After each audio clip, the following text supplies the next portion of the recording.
Olá, cursistas do curso de especialização Gênero e Diversidade na Escola. Hoje, em particular, nós vamos abordar uma nova técnica de coleta de dados no campo, que é bastante interessante, vocês vão ver.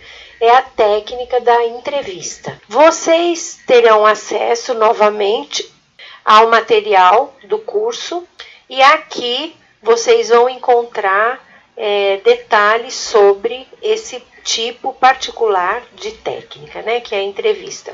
Por sinal, cabe aqui enfatizar que as duas técnicas comumente mais utilizadas nas pesquisas qualitativas são observação, que nós já vimos na videoaula anterior, e também entrevista. Bem, no material do curso, a técnica de entrevista, ela se inicia na página 36. E lá vocês vão encontrar um conteúdo bastante interessante e relativamente simples, que nós transformamos em um PowerPoint bem organizado, de forma que eu gostaria de sugerir a vocês que antes de fazerem a leitura do material, vocês fizessem um estudo sobre o PowerPoint, sobre o conteúdo do PowerPoint, que na verdade é o que está aqui, apenas organizado de uma maneira diferente. Bom, como vocês têm um PowerPoint, vocês têm um livro com conteúdo já bastante organizado, eu decidi, nesta videoaula, abordar questões que são extremamente relevantes para quem vai realizar uma entrevista, de qualquer tipo. Lá vocês vão ver que existem dois tipos. No material apenas foram elencados dois tipos, mas na verdade existem outros tipos de entrevista. Aqui foram elencados a entrevista denominada etnográfica e a entrevista denominada semi-estruturada. Mas eu não vou falar delas não, porque eu acho que o conteúdo que está disponibilizado para vocês é mais do que suficiente para vocês poderem realizar a entrevista. Eu vou falar, por outro lado, de aspectos que também estão no livro, na página 38 e 39, e que eu acho que são extremamente importantes. Para quem nunca realizou entrevista, como uma forma de coletar dados, né, ou para um estudo, ou entrevistas que tivessem um objetivo específico, eu sugiro que vocês realmente façam um piloto de entrevista para aprender a colher os dados. Por que isso? Porque como a entrevista ela envolve uma conversa, uma interação com uma pessoa, um grupo de pessoas, às vezes uma vez só, às vezes vários encontros, o que acontece é que se você não tiver experiência para realizar a entrevista, você pode sair da entrevista com uma quantidade de dados relativamente grande que não representam de forma alguma aquilo que você precisa para realizar a sua pesquisa, ou seja, para responder a sua pergunta de pesquisa. Então isso é muito complicado, porque suponha que você vá encontrar essa pessoa que você vai entrevistar, uma professora, um professor, um gestor, ou alguém da Secretaria de Educação, ou um visitante numa organização não governamental. Suponha que você vai entrevistar uma pessoa e depois não tenha mais acesso a essa pessoa. Então você precisa ter cuidado, você precisa estar preparado para poder realizar essa coleta de dados de forma eficiente para o seu trabalho. A primeira coisa que você deve se perguntar é: ok, eu quero fazer uma entrevista, eu vou ter acesso a essa pessoa? Eu terei acesso?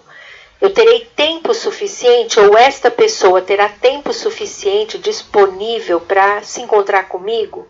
Então, esses elementos são fundamentais porque eles vão assegurar a viabilização do seu projeto, ok? Na página 38, o material traz alguns elementos bastante interessantes e é deles que eu vou falar. Eles, aqui na página, é denominado de algumas diretrizes que devem ser observadas quando você realiza a entrevista.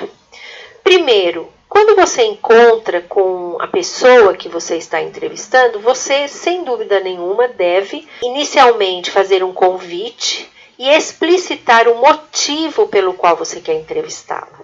Ou seja, é interessante que você fale pelo telefone, ou envie um e-mail, ou entre em contato com a pessoa pessoalmente e explicite. Eu pessoalmente gosto de levar um documento de uma página só, explicitando o teor da pesquisa, o que eu tenho interesse de investigar, a importância da participação da pessoa e agradecer também de antemão a disponibilidade da pessoa para contribuir com o meu estudo. O segundo elemento-chave é que você deve, para o caso de tirar fotos ou alguém que vai tirar foto para você, ou para usar a fala, né, a narração da pessoa no seu trabalho, você precisa solicitar, antes de se iniciar a pesquisa, a assinatura da autorização no termo de consentimento livre e esclarecido que vocês encontram na página 27 do livro. O terceiro elemento tem a ver com a garantia de que haverá anonimato quanto às informações que serão oferecidas a você. Eu costumo enfatizar que em pesquisa, em ciência, quando nós buscamos responder a um fenômeno ou explicar um fenômeno educacional que envolve pessoas em níveis diferentes de atuação, nós estamos olhando para o fenômeno, não para as pessoas, não é isso? Então, na verdade, você não precisa identificar as pessoas. Acontece que muitas vezes esses fenômenos são fenômenos, vamos dizer assim, positivos, de sucesso, que apresentam elementos relevantes para que outras pessoas possam se beneficiar, né? Outros contextos, outras organizações ou escolas possam se beneficiar com a contribuição, com a experiência daquele grupo. Então, nesse caso, é interessante, sim, identificar quem são essas pessoas, esse grupo, essa organização, essa escola. Nesse caso, claro que o termo deve prever isso, a identificação.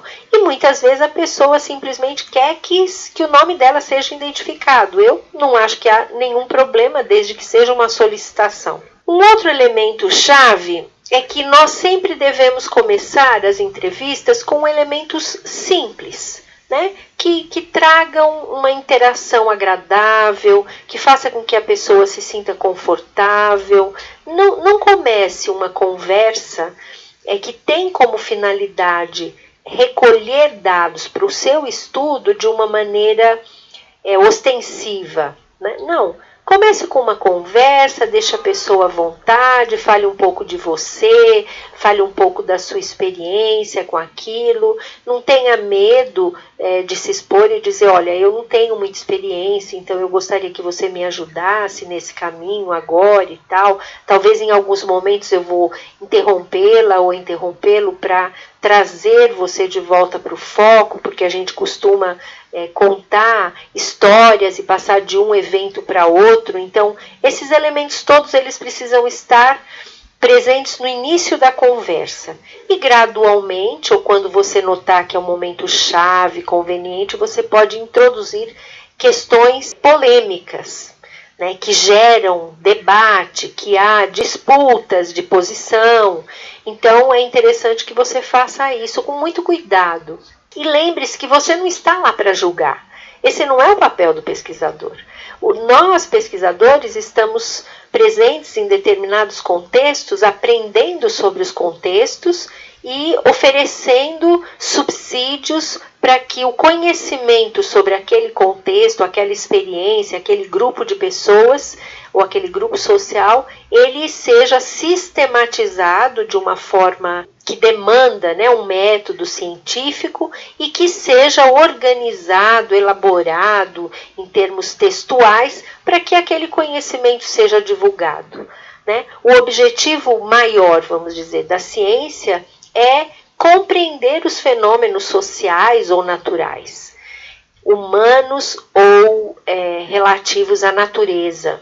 Então, nós precisamos sempre nos posicionar de uma maneira bastante humilde, eu diria, bastante distanciada, mesmo quando, por exemplo, né, um dos temas polêmicos que está sendo discutido numa entrevista é o direito ao aborto. E eu sou uma pessoa extremamente religiosa e considero que o aborto não deve acontecer. Mas eu estou entrevistando pessoas que trabalham numa organização não governamental de mulheres que sofreram violência doméstica, abuso sexual e que engravidaram.